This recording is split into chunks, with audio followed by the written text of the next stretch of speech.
प्रिय विद्यार्थियों, हिंदी क्लासेज में आपका स्वागत है। हम प्रयोग के आधार पर शब्दों के भेद पढ़ रहे थे। प्रयोग के आधार पर शब्दों के दो भेद होते हैं, विकारी शब्द और अविकारी शब्द। हमने विकारी शब्द और अविकारी शब्द की परिभाषाएं पढ़ ली थी या पढ़ चुके थे। आज हम पढ़ेंगे विकारी शब्द। विकारी शब्दों के चार भेद होते हैं। पहला है संज्ञा, दूसरा है सर्वनाम, तीसरा है क्रिया और चौथा है विशेषण।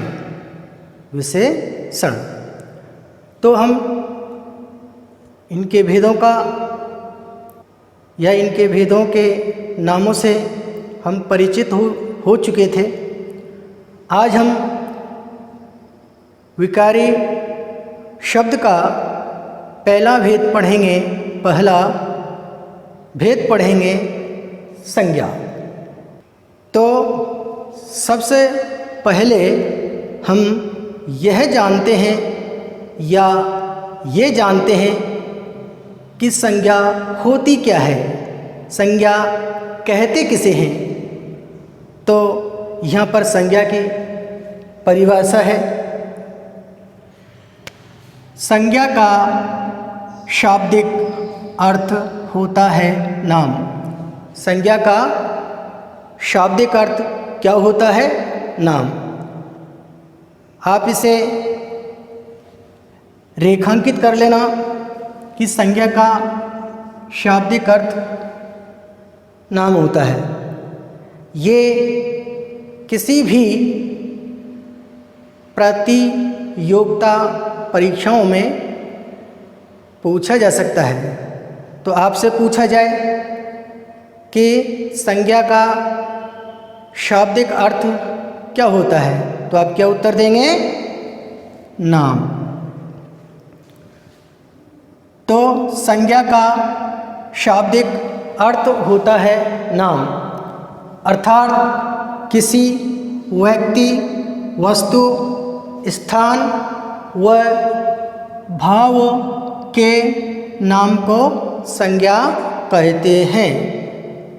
किसी व्यक्ति, वस्तु, स्थान व भाव के नाम को संज्ञा कहते हैं।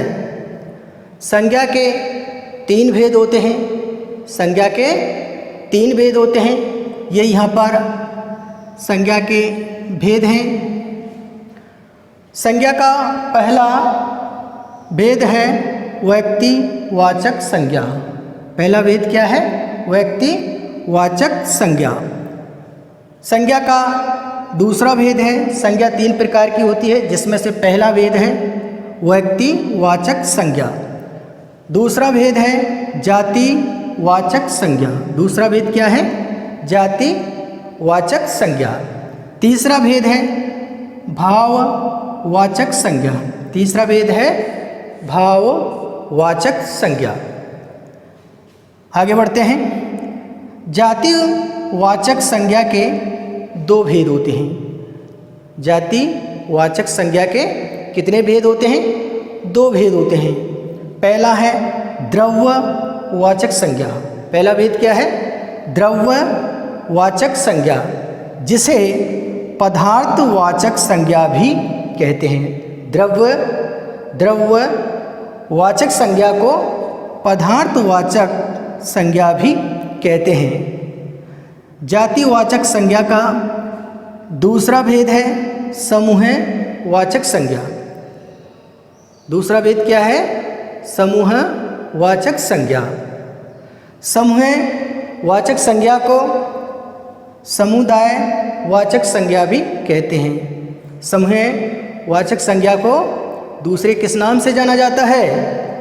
समुदायवाचक संज्ञा। तो इस तरीके से आप ध्यान में रखना, संज्ञा हम जानते हुए भी संज्ञा को गलत कर देते हैं। क्यों? हम विस्तार पूर्वक या विधिवत रूप से अध्ययन नहीं करते हैं। इन्हीं त्रुटियों की वजह से हम पीछे रह जाते हैं। तो यहाँ पर जिस प्रकार से आपसे प्रश्न पूछा जा सकता है कि द्रव्यवाचक संज्ञा को दूसरे किस नाम से जाना जाता है, या द्रव्यवाचक संज्ञा का दूसरा नाम क्या है, तो आप क्या उत्तर देंगे? पदार्थवाचक संज्ञा। इसी तरीके से समूहवाचक संज्ञा को दूसरे किस नाम से जाना जाता है, तो आप क्या उत्तर देंगे? समुदायवाचक संज्ञा। तो आज हमने संज्ञा की परिभाषा और संज्ञा के भेदों से हम परिचित हुए। आज के लिए इतना ही, शेष फिर पढ़ेंगे। Thank you.